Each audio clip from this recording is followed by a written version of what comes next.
pessoal! Olha quem voltou, tudo bem aí? Por aqui tudo bem também, graças a Deus. Começamos hoje mais uma semana, na verdade, a semana 4, a última semana do volume 2 do PET. E eu espero que todos estejam aproveitando bem a semana de estudos. Bom, a gente vai começar a semana 4 do segundo volume do PET de Língua Portuguesa do primeiro ano, falando um pouco sobre uma questão que está presente o tempo todo na nossa língua, que é a ambiguidade.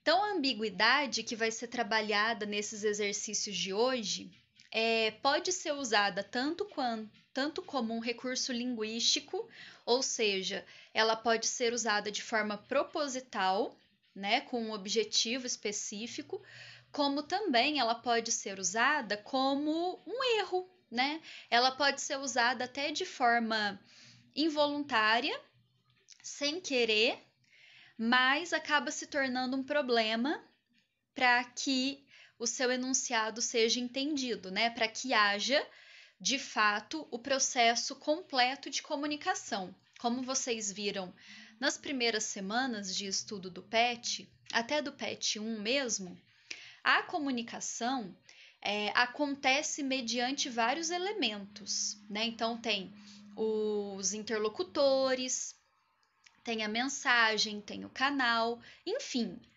E essa comunicação só se concretiza quando tudo isso está em harmonia, quando todos esses elementos estão em harmonia. E o que acontece é que, às vezes, com a ambiguidade, essa comunicação não fica tão harmônica, né? Então, a gente não tem esse processo completo. E uma vez que não temos esse processo completo, a comunicação, logicamente, fica comprometida, tá? Então, aqui, como vocês podem ver, o conteúdo da semana 4 é justamente a ambiguidade. Então, tem aqui alguns exercícios para que vocês possam pensar um pouquinho a respeito desse conceito, tá? Eu vou apresentar para vocês aqui, de forma bem rápida, um pouquinho sobre a ambiguidade para que a gente possa se familiarizar mais com esse termo. Então, a ambiguidade pode ser a possibilidade de uma palavra ou grupo de palavras possuírem mais de um significado, podendo ser compreendida de diversas maneiras por um receptor. Então, quando eu faço um enunciado ambíguo, quer dizer que o meu receptor, ou seja, a pessoa com quem eu falo, ela pode entender de uma forma diferente do que aquela que eu disse, né? Então, é aquele duplo sentido. Quando você diz uma coisa, mas a pessoa pode entender outra. Isso é a ambiguidade, né? A própria palavra já nos revela esse significado. Então, aqui tem alguns exemplos que eu queria mostrar para vocês, justamente com esse conceito da ambiguidade bem aparente, né? Então, olha só. Aqui nós temos um outdoor que fala o seguinte: como arrumar uma coroa? E é o anúncio de uma empresa de assistência funerária, né? Então, como arrumar uma coroa? O que seria a ambiguidade desse enunciado? A gente pode tanto entender como a coroa sendo uma mulher, né? Uma mulher idosa, uma mulher mais velha, que a gente popularmente chama de coroa, né?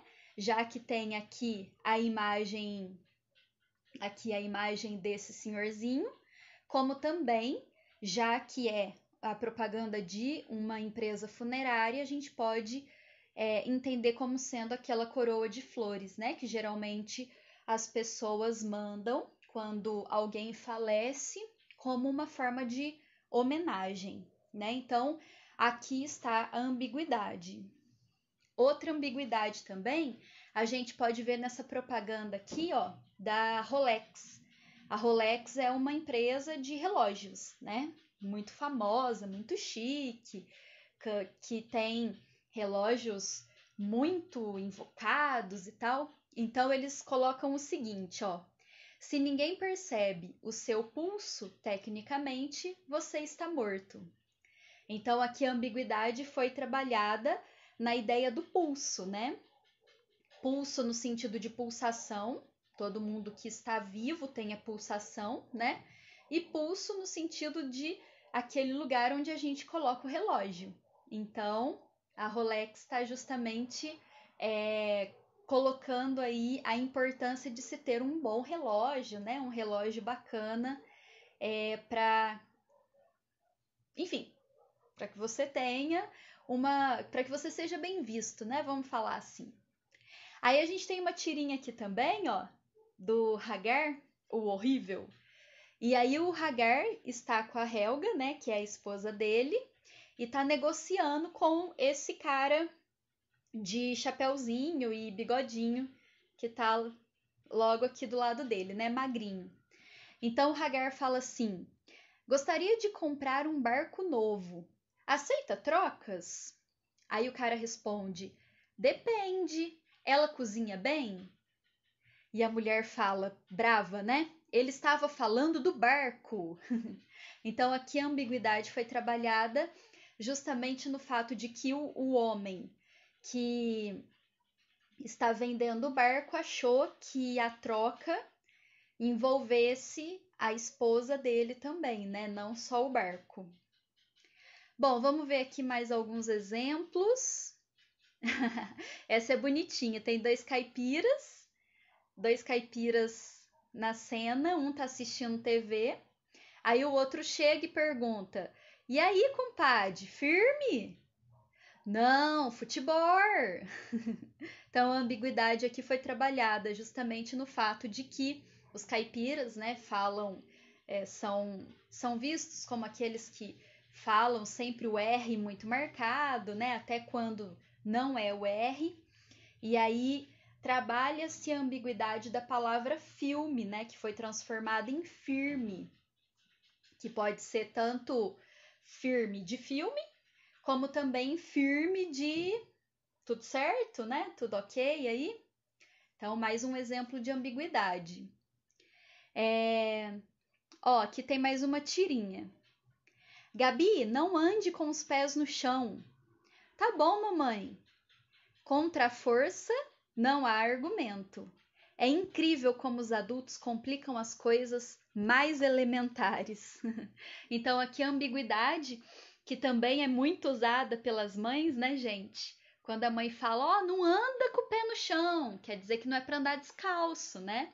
Mas a Gabi aqui da tirinha levou tudo bem ao pé da letra e realmente não andou com os pés. Ela tirou os pés e andou com as mãos. Bom, aqui a gente tem mais um exemplo, né, de um anúncio. Família muda, vende tudo. Então aqui a gente tem a palavra muda, né, no sentido tanto do verbo mudar como no sentido de ser mudo, né, de não falar. Mais um exemplo. Mantenha seu cão fora dos jardins e recolha suas fezes. Bom, aqui qual que é a ambiguidade? Você pode tanto entender que as fezes sejam do cão como suas, né? Da pessoa a quem os dizeres estão se dirigindo. Então, isso é ambiguidade. E essa aqui, gente, é um exemplo de ambiguidade que pode ser que tenha acontecido mesmo sem querer, né?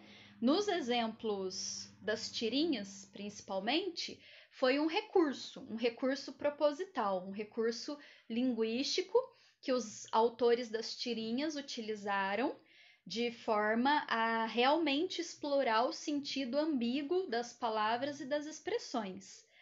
E como eu disse antes, às vezes isso pode acontecer sem querer, né? A gente produz um enunciado ambíguo sem perceber, por isso que a gente sempre tem que revisar aquilo que a gente escreve, principalmente, né? E prestar atenção naquilo que nós estamos falando. Bom, gente, então aqui foram alguns exemplos que eu trouxe para que vocês pudessem entender um pouco mais sobre a ambiguidade, certo? Agora a gente volta aqui nas atividades do PET da semana 4 e eu vou só comentá-las bem rapidinho para que vocês possam fazê-las sem ter grandes dúvidas, tá? Na número 1, tá falando que toda e qualquer interlocução está condicionada a alguns requisitos básicos, né, para que haja uma perfeita sintonia entre os elementos envolvidos. É aquilo que eu falei. Para que haja realmente a comunicação, tudo tem que estar em sintonia. Se uma coisa sai um pouquinho, se uma coisa não é bem compreendida ou não é bem formulada, a gente já não tem essa interlocução acontecendo de forma produtiva. Então, partindo desse pressuposto, aqui está pedindo para que vocês comentem sobre algumas ocorrências que, porventura, interferem em tal materialização, especialmente sobre a ambiguidade. Bom, aqui está pedindo só para que vocês citem exemplos de algumas ocorrências que podem vir a acontecer e que interferem no processo de comunicação. Então, o que pode acontecer para que esse processo de comunicação não aconteça do jeito certo, do jeito que a gente comentou aqui em sintonia? O que será que pode ter no meio disso que pode atrapalhar? Especialmente falando sobre ambiguidade, né? Então, o que pode acontecer nesse processo da comunicação e que pode atrapalhá-lo? Quero que vocês citem aí alguns exemplos, tá? Para número 2, você vai considerar essa frase que está aqui no quadrinho amarelo, que diz assim: os jurados julgaram o rapaz doente. Bom, quando a gente analisa, logo a gente percebe que essa construção apresenta algumas inadequações, certo? Fato que possibilita o termo doente adquirir interpretações distintas. Então, aqui eles já começam dando uma dica. O segredo está no termo doente, tá? Então, é nele que vocês vão focar. Com base nisso, na letra A pede para que vocês coloquem as possíveis interpretações dessa frase. Então, já sabemos que é uma frase ambígua, certo? Sendo ambígua, ela permite mais de uma interpretação. E o foco dessa ambiguidade está na palavra doente. Então, na letra A, quais são as possíveis interpretações para ela? Na letra B, as inadequações por vezes constatadas levam-nos a crer que o discurso carece de uma reformulação, ou seja, quando a gente tem uma construção que ficou ambígua, a gente precisa reformulá-la, né? Assim sendo, retrate as formas pelas quais essa mudança se manifestaria, tendo em vista a importância de uma mensagem clara e objetiva. Bom, uma vez que você já falou quais são os possíveis sentidos que nós poderíamos ter para essa frase, agora, na letra B, eu quero que você reformule essa frase de forma que fique claro o sentido que você entendeu. Então, quer dizer que tem pelo menos 2 sentidos possíveis, ou seja, na letra B você tem que fazer pelo menos 2 reformulações dessa frase, certo? Você reescreve a frase de um jeito que fique claro o primeiro sentido, depois você reescreve novamente de forma que fique bem claro o segundo sentido, tá? E na letra C, você tem que passar essas orações que você fez na letra B para a voz passiva. Então, você vai pegar as frases que você construiu na letra B e passar para a voz passiva. O que é a voz passiva? Lembrando, vocês já estudaram no fundamental. A voz passiva é quando a gente tem o verbo no sentido que o sujeito desse verbo, ele não está praticando a ação expressa pelo verbo. Ao contrário, o sujeito está sofrendo, ele está recebendo a ação que foi expressa pelo verbo, tá? Por exemplo, imaginemos que tenhamos a seguinte frase: eu comprei um livro. Isso a gente chama de voz ativa. Por quê? Porque o sujeito, no caso eu, está praticando a ação que o verbo está expressando, que é comprei. Eu comprei um livro. Então, eu, que é sujeito, pratica a ação expressa pelo verbo. Na voz passiva, a gente já inverte. Então, ficaria assim: o livro foi comprado por mim, certo? Então, agora, o sujeito, que foi o livro, ele não está mais praticando, e sim recebendo, sofrendo uma ação. Ficou claro? Lembrou disso? Então, ao invés de ser eu comprei o livro, a gente tem na voz passiva o livro foi comprado por mim. Então, o verbo que estava na sua forma simples, comprei, ele foi transformado em uma locução verbal. Foi comprado, certo? Então, é isso que você vai fazer. Você vai pegar as frases da letra B e transformar na voz passiva. Então, o sujeito, ao invés de praticar, ele vai receber a ação expressa pelo verbo. Bom, na número 3 aqui, a gente tem um texto, na verdade é um texto jornalístico, né? Cujo título é Perigo. Árvore ameaça cair em praça do Jardim Independência. Então, vocês vão ler direitinho e depois vocês vão responder. Letra A.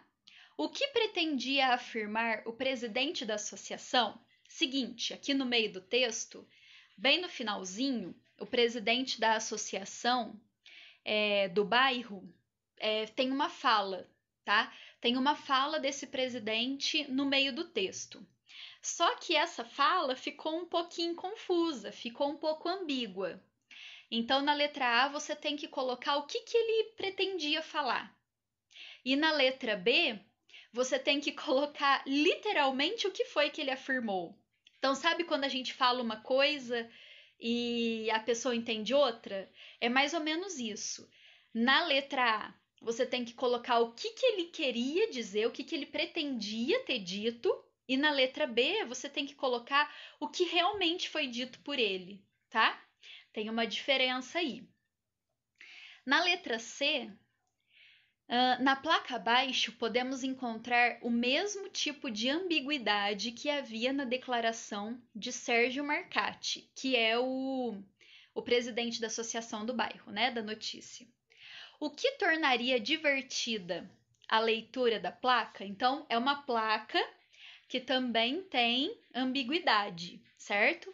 Aí você tem que colocar o que deixaria a leitura da placa divertida, certo? Então, você vai trabalhar também com a ambiguidade para brincar um pouco com essa plaquinha que tá aqui, né? A plaquinha amarela, tudo bem? E a número 4, nós temos algumas frases que vocês precisam verificar se tem ambiguidade em cada uma delas. Caso tenha ambiguidade, vocês precisam fazer as alterações convenientes para deixá-las adequadas, certo? Então, você vai ler a frase, vai ver se é possível entender aí algum duplo sentido, alguma coisa que não foi muito bem construída. Se você encontrar alguma coisa assim, você precisa corrigi-la, beleza? Bom, pessoal, eu gostaria de pedir, para encerrar o vídeo, gostaria de pedir bastante atenção de vocês na hora de responder as atividades.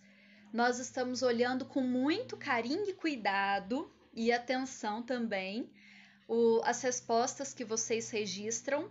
especialmente nos formulários que a gente está disponibilizando, tá? Então, prestem atenção nas respostas, por favor. Vamos fazer com carinho as atividades. A gente sabe que está sendo um processo complicado, tá? Para vocês, para nós aqui também, mas a gente está tentando fazer o melhor possível. E para que isso realmente aconteça, vocês precisam nos ajudar. Então, não adianta ficar copiando o colega, né? Não adianta ficar simplesmente colocando o que o outro colocou. Aí a gente encontra aqui respostas das mais diversas e também das mais absurdas. E, poxa, pensa bem, né? Nós, professores, estamos realmente nos esforçando para que isso seja o mais tranquilo possível. E a gente precisa de uma resposta de vocês também. Como? Fazendo direitinho as atividades, né? Mandando aquilo que realmente precisa ser mandado. Se está pedindo para justificar alguma coisa, justifique.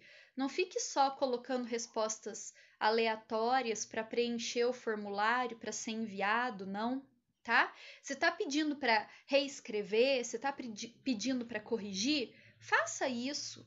Pensa que é o seu conhecimento, pensa que é o seu aprendizado que está em jogo.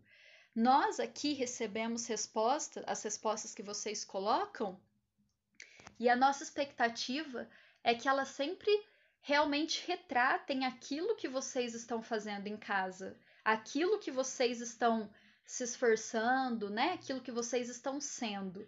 Então vamos lá, pessoal. A gente capricha daqui, vocês capricham daí, e a gente tenta construir o melhor possível nesse período que a gente está vivendo, tá bom? Então a atividade vai estar disponível também lá no Google Classroom. E eu espero as atividades de todos vocês aí até a próxima semana, tá bom? Um beijo para todo mundo. Bom falar com vocês.